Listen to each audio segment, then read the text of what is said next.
భాగాలు ఐదు భాషా భాగాలు నామవాచకము సర్వనామము క్రియా విశేషణ అవ్యయము నామవాచకము సర్వనామము క్రియా విశేషణ అవ్యయము భాషా భాగాలు ఐదు భాషా భాగాలు పేర్లను తెలిపే నామవాచకము సీత గీత రాజేష్ పేరుకు బదులుగా వాడే సర్వనామము అతడు ఇతడు ఆమె పేర్లకు తెలిపే నామవాచకము సీత గీత రాజేష్ పేరుకు బదులుగా వాడే సర్వనామము అతడు ఇతడు ఆమె భాషా భాగాలు ఐదు భాషా భాగాలు నామవాచకము సర్వనామము పనులు చేస్తూ పనులు తెలిపే క్రియను నేను క్రియను తినుట వచ్చుట వెళ్ళుట నామవాచకము సర్వనామము గుణాన్ని తెలిపే దానిని నేను విశేషణం పొడుగు పొట్టి లావు భాషా భాగాలు ఐదు భాషా భాగాలు నామవాచకము సర్వనామము క్రియా విశేషణ అవ్యయము నేను అవ్యయము ఆహా ఓహో ఔరా భల లింగవచన విభక్తులు లేవు నాకు నేను అవ్యయము భాషా భాగాలు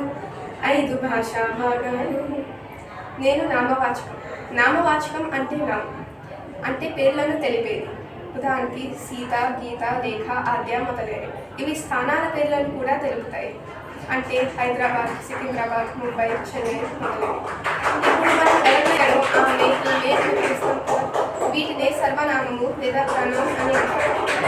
అంటే నామవాచకానికి బదులుగా ఆ స్థానంలో ఉండే పదాలను సర్వనామాలు అంటారు ఇప్పుడు నామవాచకం మరియు సర్వనామం చేసే పనులు తెలియచేయడానికి క్రియాపదాలు వాడతారు దీనిని ఇంగ్లీష్లో వర్బ్ అని కూడా అంటారు ఉదాహరణకి రిష్టి భోజనం చేస్తోంది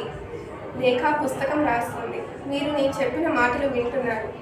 దీంట్లో వింటున్నారు చేస్తున్నారు రాస్తోంది ఇవన్నీ క్రియలు ఇప్పుడు నా స్నేహితురాలు రేఖ వివరిస్తుంది నామవాచకానికి సర్వనామానికి గుణాన్ని ఇచ్చేదే విశేషణాన్ని అడ్జెక్టివ్ అని అంటారు ఇంగ్లీష్లో ఉదాహరణకి ఆద్య చాలా పొడుగ్గా ఉంది చాలా అందంగా ఉంది ఇందులో విశేషణాలు అందంగా పొడుగు ఆహా నా గురించి ఎంత బాగా చెప్పారు చూసారా ఆహా అనేది ఒక అవ్యయం అంటే లింగవచన విభక్తులు లేనిది ఉదాహరణకి ఆహా ఓహో ఔరా ఫల ఇప్పుడు మేము భాషా భాగాల గురించి వివరించాను కదా మీకు ఎంత అర్థమైందో ఒక చిన్న పరీక్ష ద్వారా తెలుసుకుందాం ఇదిగో నా చేతిలో ఈ పూలు చూస్తున్నారా వీటి మీద కొన్ని పదాలు ఉన్నాయి ఇవి ఈ పదాలు ఏ భాషా భాగానికి చెందినవో మీరు గుర్తించి ఆ భాషా భాగాల్లో వేయాలి